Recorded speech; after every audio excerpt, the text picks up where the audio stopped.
Hello, I'm Josh, and the company I decided to research for my video presentation for CIS 3198 is the Ford Motor Company.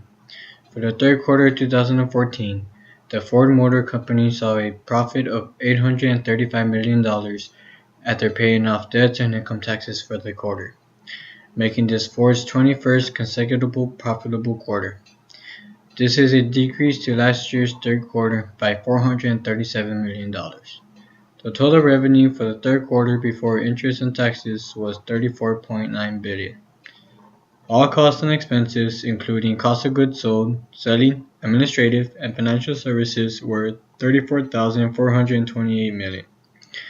The first three quarters to 2014 have seen a net profit of $7.9 billion.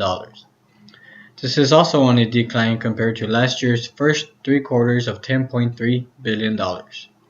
However, the company did see the market share was higher in Europe, while the company reported a record quarter market share in Asia Pacific with a record market share in China for any other quarter.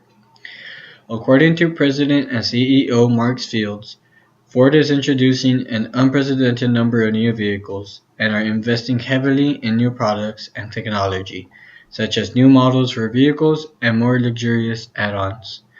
Due to these new vehicles, products, and technology, Ford will be seeing the bigger profits at the beginning of next year, because new models and add-ons will be on sale during the fourth quarter. Ford did see a negative $700 million of operating-related cash flows.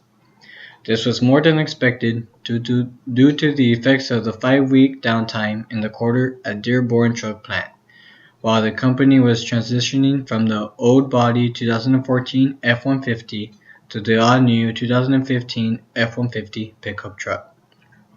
These working capital changes are expecting to be positive for last year's quarter for the reason that the new F-150 body won't be changing until the ending of next year. And while when changed next year, changes will be at a minimum. Earnings per share declined from last year's third quarter also. Third quarter of last year had an earnings per share of 0.31 and has gone down to 0.21 per share.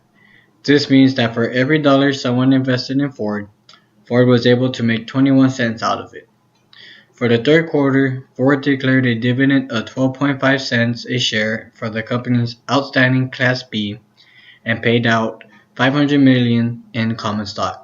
Class B, the people in corporate office who have stocks, make up less than 2% of outstanding Ford shares, but hold 40% of the voting power. Common stockholders, or anyone else in the general public that holds shares, have the rest of the 60% of voting power. Ford's third quarter operating effective tax rate was 31%. As of right now, there are a total of 29,700,293 shares of total common shares in the public. Currently, Ford has a dividend and yield of 0.5, or in other words, let's say you invested $100 on Ford at the end of the quarter, Ford will give back you $50. Although the fourth quarter isn't over yet, currently Ford has an earnings per share of 1.53, which correlates with what President and CEO Mark Fields explained. The company continues to expect its full year operating effective tax rate to be about 35%.